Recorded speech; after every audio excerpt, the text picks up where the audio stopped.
Let's go sa view deck ng Sitio Bag. Mula sa Sacobia Bridge, ang ganda talaga ng daanan papunta dito. Walang masyadong lubak. Halos walang lubak. And pagdating namin sa unahan, medyo matarik na. So, nag-hybrid assist na lang tayo para hindi hingalin yung motor. Buti na may hybrid assist. Sa ride pa lang, ang dami ng magagandang tanawin.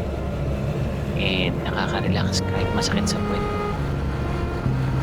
Sulit naman yung ride. Napakalamig. And lakas ng hangin. Pagdating sa taas, bubungad sa inyo yung napakagandang tanawin ng mga bulubundukin ng Tarlac.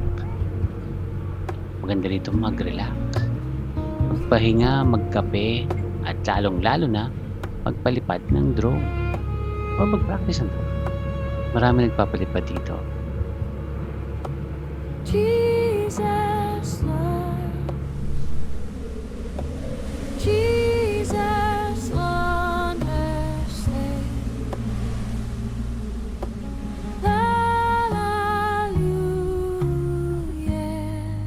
Ay, sorry. Jesus, Lord.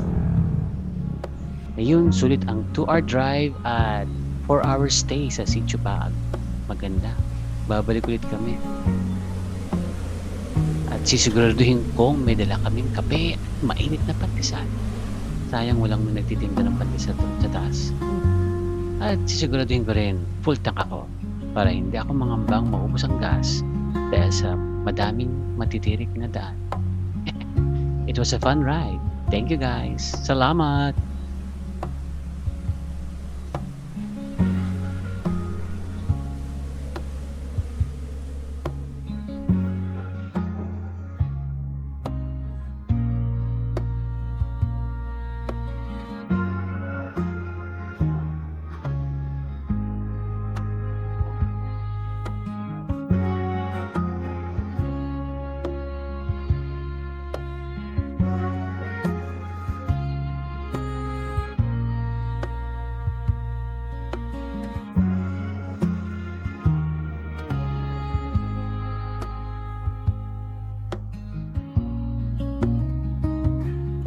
Eddie wow.